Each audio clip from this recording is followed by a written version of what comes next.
పాలిత రాష్ట్రాలలో ప్రతి 5 సంవత్సరాలకు ఒకసారి పిఆర్సీలు ఉన్నాయా? ఈ అంశాన్ని ఖచ్చితంగా మీరు ఆలోచించాలి.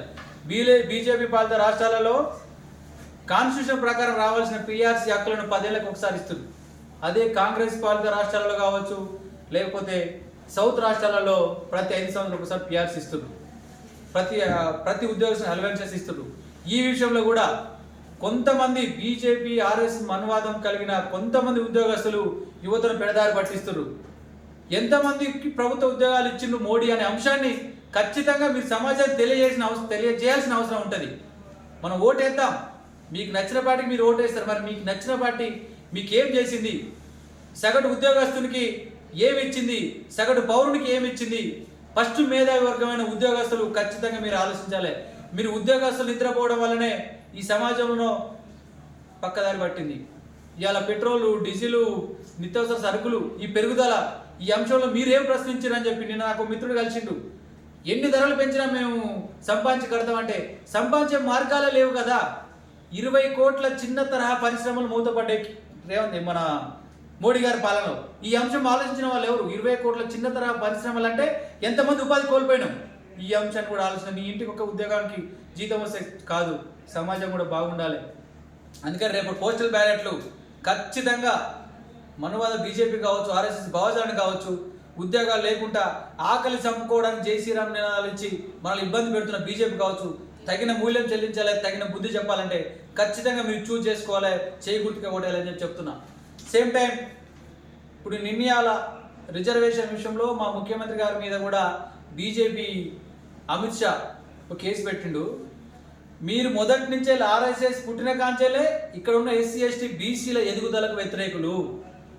ఈ ఆర్ఎస్ఎస్ పుట్టిందే బీసీ ఎస్సీ ఎస్టీల అణచివేతలు ఇట్లా ఉంచి మీరు గద్దెనెక్క కోసమే ఇది చేస్తుర్రు. మా తెలంగాణ రాష్ట్రంలో నిజామాబాద్ ఎంపీ ఆ గుండు అరవింద్ మాట్లాడాడు, రాజ్యాంగాన్ని మేము మారుస్తాము, రాజ్యాంగాన్ని మార్చినాము, రాజ్యాంగాన్ని మార్చే హక్కు కూడా మాకు ఉంది అని చెప్పి.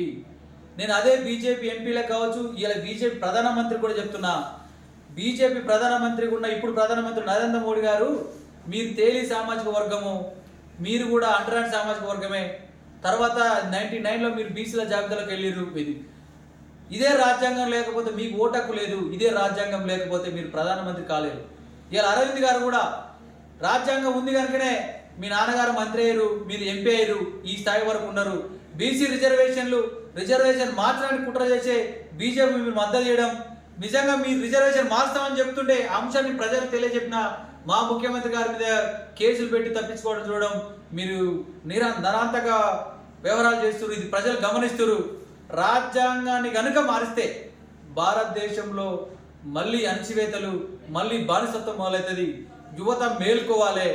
కనీసం మనం సినిమాలు కేటాయించే సమయంలో ఒకసారి రాజ్యాంగాన్ని పీడిఎఫ్ వాట్సాప్లలో సోషల్ మీడియాలో దొరుకుతుంది, వీడియోలు దొరుకుతాయి. దయచేసి రాజ్యాంగాన్ని చదవండి.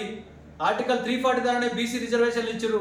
ఆర్టికల్ 340 తొలగిస్తే మనం బీసీ రిజర్వేషన్ కోల్పోదాం. ముఖ్యంగా బీసీలు చైతన్యం కావాల్సిన అవసరం ఉంది. ఎందుకంటే బీజేపీకి బీసీల వెన్నెముక ఉండి ఓట్లు ఎక్కువ శాతం వేస్తారు కనుక.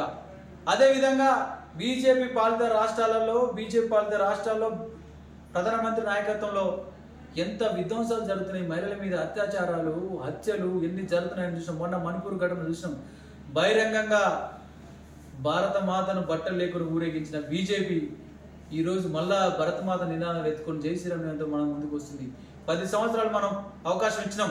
మనకి ఎన్ని ఉద్యోగాలు కల్పించారు, ఎంత ఉపాధి కల్పించారు, ఎంత అభివృద్ధి చేసిన అనే అంశాన్ని చూడండి. మతవాదం ఏ మతవాదమైనా దేశ నిర్మాణంలో ప్రమాదకరమే. ఒక మతమని కాదు, మతవాదం ఏదైనా కూడా ఆ దేశ నిర్మాణానికి ప్రమాదకరమే. కనుక ఆలోచించి తెలివిగా చైతన్యవంతంగా స్పృహతోటి ఓటేయాలి. బీజేపీని ఓడించకపోతే ఈ భారతదేశంలో బతకడం కష్టమవుతుంది. మేధావి వర్గం మీరు యువతను చైతన్యం చేయండి, ఇంకా ఎక్కువ మొత్తంలో పనిచేయండి. అంతకింత మీ మేధావి వర్గం పనిచేస్తుంది కనుక ఇది జరుగుతున్నది. మీడియా వర్గాన్ని నిర్బంధిస్తున్నారు మోడీ గారు. మీడియా కూడా మీకున్న హక్కులను ఉపయోగించుకొని భారత రాజ్యాంగాన్ని కాపాడంలో, భారత పౌరుల హక్కులను కాపాడంలో మీరు తలమురుగులను పనిచేయాలని కోరుకుంటున్నాం. అదేవిధంగా యువత కూడా ఆటలలో, సినిమాలలో ఈ మత్తులో మనం పడొద్దు. ప్రతి 5 ఏళ్లకు ఒకసారి వచ్చే ఒక యుద్ధం, ఈ యుద్ధంలో ప్రతి ఒక్కరు భాగస్వాములు కావాలి. బాబాసాహెబ్ అంబేద్కర్ గారు రాజ్యాంగం రాసేటప్పుడే 1932లో కొట్లాడి ఓటాకు తీసుకొచ్చింది. అందుకే మన ఈ ఎస్సీ ఎస్టీ బీసీ మైనార్టీ బిడ్డలు ఫిజికల్గా బలహీనులు, ఆర్థికంగా బలహీనులు, మనల్ని ఆధిపత్య వర్గాలు బెదిరించి చంపి మన చేతుల రాజ్యం గుంజుకుంటుందనే ఉద్దేశంతో గతంలో మన రాజ్యాలు అట్నే కోల్పోయిన కనుక ఇది దృష్టిలో పెట్టుకొని ఓటకు అనే ఒక ఆయుధాన్ని తీసుకొచ్చారు. ఆ ఆయుధం ద్వారా మనం మన రాజ్యాన్ని నిర్మించుకోవచ్చు, మన భారత రాజ్యాంగాన్ని కాపాడుకోవచ్చు. అందుకనే యువత, భారతదేశంలో ప్రతి యువత ఆలోచించి చెయ్యి గుర్తుకు ఓటేయాలి. దేశంలో ఒక యువకుడు రాహుల్ గాంధీ గారు ప్రధానమంత్రి అయ్యే అవకాశం వచ్చింది. వృద్ధుల చేతిలో దేశాన్ని పెట్టినాం, 10 ఏళ్ళు ఆగమైపోయినాం. యువకులం మనం మన చేతికి రాజ్యాన్ని తీసుకుందాం, మన చేతికి రాజ్యాన్ని తీసుకొని రాజ్యాంగాన్ని కాపాడుకుందాం. ప్రతి ఒక్కరూ చేయి గుర్తుకు ఓటేసి కాంగ్రెస్ పార్టీని గెలిపించాలి. అదేవిధంగా మా భువనగిరి పార్లమెంట్ పరిధిలో చామల కిరణ్ కుమార్ రెడ్డి గారు యువకుడు, వారి సీరియల్ నెంబర్ 3వ సీరియల్ నెంబర్ మీద చేయి గుర్తుకు ఓటేసి భారీ మెజార్టీతో గెలిపించాలి.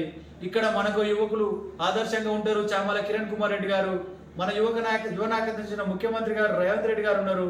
ఇదే యువ నాయకత్వం నుంచి వెళ్ళి రాహుల్ గాంధీ గారు ప్రధానమంత్రి అయితే యువకుల జీవితాలు బాగుపడతాయి. నాడు రాజీవ్ గాంధీ గారు ఉండి ఐటీని డెవలప్ చేసిండు, నేడు రాహుల్ గాంధీ గారి నాయకత్వంలో యువతను డెవలప్ చేస్తారు. ప్రతి ఒక్కరూ చేయి గుర్తుకు ఓటేసి కాంగ్రెస్ పార్టీని గెలిపించాలని కోరుకుంటున్నాం. నమస్తే.